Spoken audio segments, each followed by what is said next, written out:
মৌলানা মুরিদুনিও হজরজি বেড়ে পায় না, এই জন্য আমি দিছি। আলহামদুলিল্লাহ।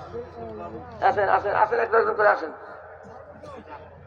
এই যে আব্দুল কুদ্দুস বাবু, নওগাঁ জেলা আমির, নওগাঁ জেলা আমির, এনাকেও আমি খেলাফতি দিয়েছি।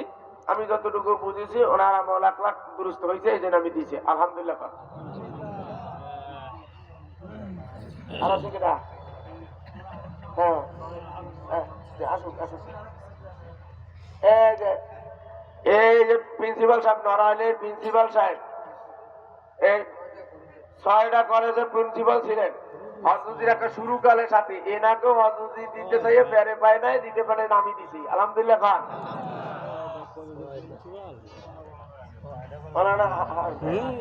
ওনার বাতিজা এই মৌলানা হারুন, নড়াইল জেলা আমির, এনু বড় মাপের আলেম বয়ান করবে, দেখবেন এনাকেও আমি খেলাফতি দিছি। আলহামদুলিল্লাহ খান।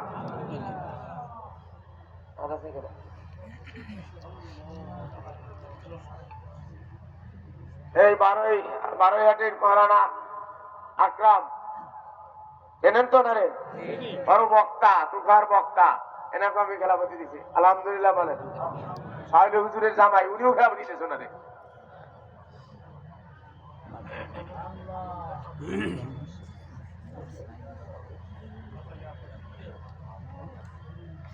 আমাদের খাদেম সাহেবের চেনেন তো? খাদেম সাহেবের চেনেন? এটা নিয়ে অপপ্রচার হয়েছে বিভিন্ন জায়গায়। হযরতজি ওনাকে খেলাফতি দিতে চাইছিলেন, আমার সাথে কথাও হয়েছে, কিন্তু তার ভিতরে হযরতজি আল্লাহ তাকে সারা দিয়ে চলে গেছে, দিতে পারে না, এই জন্য আমি দিচ্ছি। আলহামদুলিল্লাহ বলেন।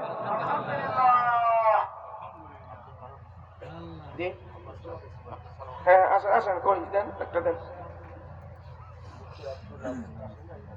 একটা রেখে দিন।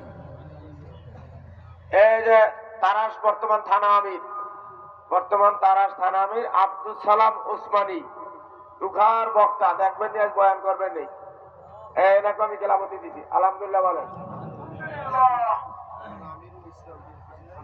কই উনি আসেনি, দেন ওনা আমিরুল সাহেবটা জেলা বিষয়কে দেন, দেন আব্দুল আলিম সাহেবটাও দেন। এবার মানিকগঞ্জের জেলা আমির সাহেব আছে নাকি?